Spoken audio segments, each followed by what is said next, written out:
बहुत समय पहले इंद्रद्युम्न नाम का एक राजा था जो एक महान विष्णु भक्त था। वह भगवान जगन्नाथ के लिए एक मंदिर बनाना चाहता था, लेकिन मूल रूप से एक घने जंगल में विश्ववसु नामक एक आदिवासी प्रमुख द्वारा भगवान की पूजा नील माधव के रूप में की गई थी और कोई नहीं जानता था कि देवता कहाँ स्थित थे।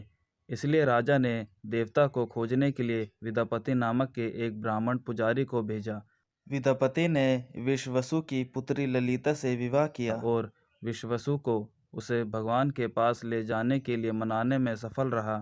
विश्ववसु सहमत हो गए, लेकिन विद्यापति को वहां ले जाने से पहले उसकी आंखों पर पट्टी बांध दी गई थी। लेकिन विद्यापति ने रास्ते में सरसों के दाने गिराकर सही रास्ता ढूंढ लिया और राजा को इसकी सूचना दी।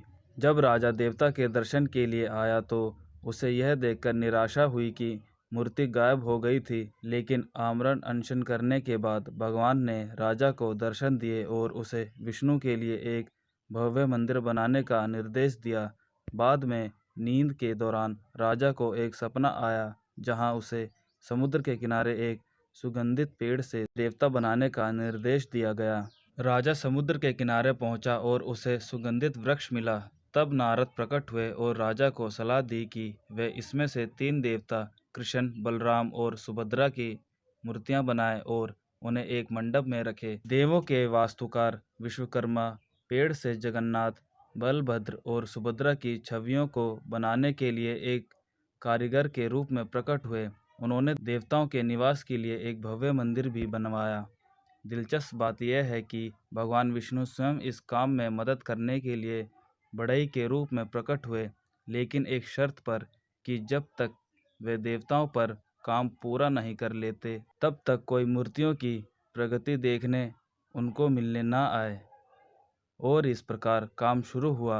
लेकिन 2 सप्ताह के बाद रानी चिंतित हो गई क्योंकि उन्हें मंदिर से कोई भी आवाज़ सुनाई नहीं दे रही थी। उसे डर था कि कमज़ोर बूढ़ा बढ़ई तो नहीं गया, और इसलिए उसने राजा से दरवाज़ा खोलने का अनुरोध किया, जिससे बढ़ई द्वारा रखी गई शर्त टूट गई। इसके कारण विष्णु ने तब अपना काम छोड़ दिया और देवताओं को अधूरा छोड़कर तुरंत चले गए। देवता बिना किसी हाथ के थे, लेकिन एक दिव्य आवाज़ ने इंद्रद्युम्न को उन्हें मंदिर में स्थापित करने का निर्देश दिया और इस तरह उड़ीसा के पुरी में जगन्नाथ मंदिर अस्तित्व में आया। जय श्री कृष्ण।